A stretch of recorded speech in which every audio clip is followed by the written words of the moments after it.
All right, so we have breaking news in the Vitaly case. He was able to post bail, but it doesn't mean what you think it means. You'll see what I'm talking about in just a moment. But first, let's take a look at these brand new pictures.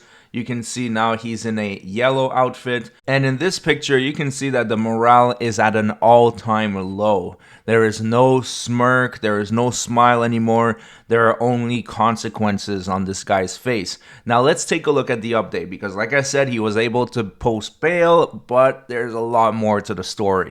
After posting bail, Russian vlogger who harassed Filipinos now back at BI facility. Viral Russian vlogger Vitaly Zdorovetsky was arrested after harassing a security guard and passerby in Taguig City, was returned Wednesday to the Bureau of Immigration BI holding facility after posting bail. Zdorovetsky is a YouTuber infamous for his prank videos. His controversial content where he harassed a security guard and passerby in Bonifacio Global City prompted BI to tag him as an undesirable foreign national.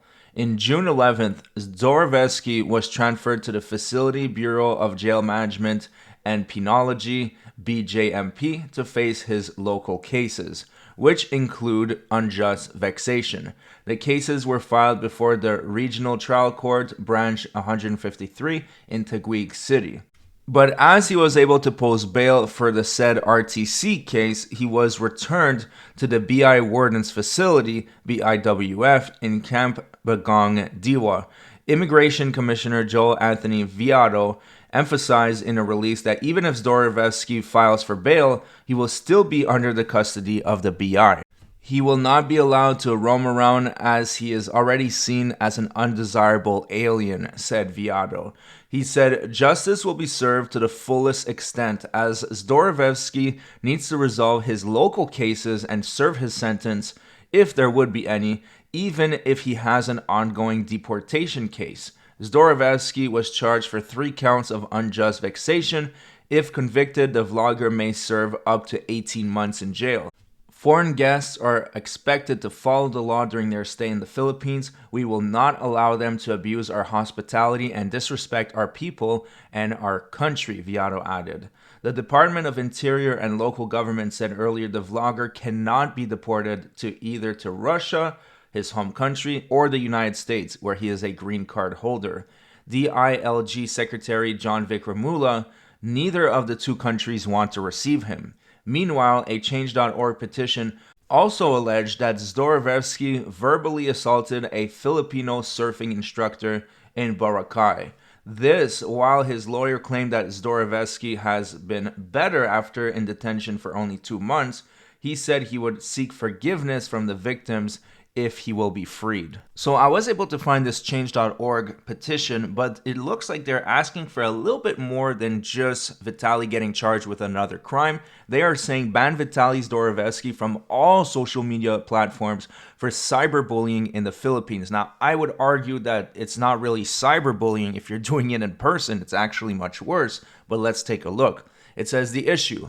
Among the millions who witnessed the disgraceful public behavior of YouTuber Vitaly Zdorovetsky in the Philippines, one truth became undeniably clear. This man has no regard for human decency, safety, or the dignity of others. During his visit to Boracay, Zdorovetsky verbally assaulted a Filipino instructor with vulgar and degrading remarks, showing absolute contempt for a hardworking local professional. He then refused to follow mandatory safety rules, an act of reckless defiance that could have put lives at risk.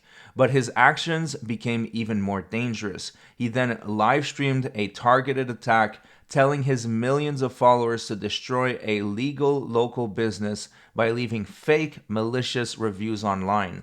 This was not a prank, it was deliberate, premeditated act of cyber harassment intended to harm and humiliate. So I have to agree with the petition. Actually, this is textbook cyber harassment when you're instructing your audience to harass a business by leaving bad reviews that can truly harm their business.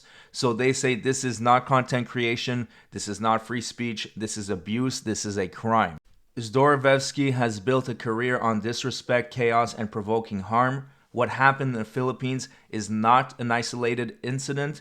It's a pattern and it must stop now. We are demanding the following immediate actions: a permanent ban of Vitaly Zdorevsky from all social media platforms, including YouTube, Kick, TikTok, Instagram, Facebook, and others. A full travel ban and entry blacklist by the Philippine government. His presence is a threat to public dignity and safety. Public condemnation from officials and platform leaders to send a global message: influencers are not above the law.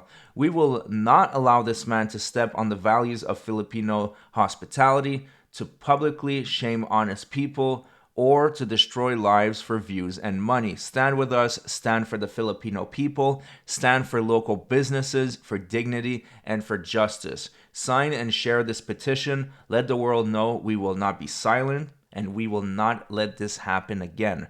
So we are going to circle back to the petition in just a moment, but before we do that, I want to show you this article that shows that Vitaly had a huge impact on the Philippines when it comes to the law, because there are new laws that are being made specifically against these nuisance streamers. Take a look at this. Vloggers need to blur bystanders in posts under new NPC guidelines, and that's from the National Privacy Commission. Vloggers are now required to mask images of bystanders in their posts under the new guidelines of the National Privacy Commission. So the NPC Data Security and Compliance Office Director said the circular covers police officers, private security agencies, and even vloggers. The circular states that vloggers are required to use available technology that can mask images of bystanders, especially children and other vulnerable individuals. They should also have an appropriate private notice on all their social media platforms. Vloggers are further required to ensure transparency and provide adequate information to the data subject prior to the commencement of any video recording activity. NEVA noted that a recorder must convey to the subject the data being recorded in an understandable language. The recording of the subject or bystander must also not be unduly oppressive. Violators of the circular may face criminal, civil, and administrative charges pursuant to the provisions of the Data Privacy Act, its implementing rules and regulations, and related issuances of the NPC. For concerns, the public may report to the NPC. Meanwhile, NEVA reminded vloggers who monetize their vlogs to register at the NPC. Violators may be issued a show cause order and face a maximum fine of 50,000 pesos. To register, they can go to this office. So this is very interesting. The timing is just spectacular. It shows that Vitaly is having a big impact on the Philippines. And even though that wasn't his intent, he will make it a safer place for the people there so that they can protect themselves from nuisance scumbags like him. Now, I have two favors to ask you. First, if you enjoyed the video and you like the research that goes into it, the presentation, please subscribe to the channel. I'm trying to get to 100,000 subscribers and we're getting pretty damn close. Now, the second favor I want to ask of you is that if you believe in this petition and you want to support the Filipinos that wrote it, please feel free to go sign it. The link is in the description. I'm sure we can get it up to 10,000 signatures just with the amount of views these videos get. But of course, that's if you believe in it. I would never ask you to sign something you don't believe in. Thank you so much for watching, and I'll see you guys on the next one.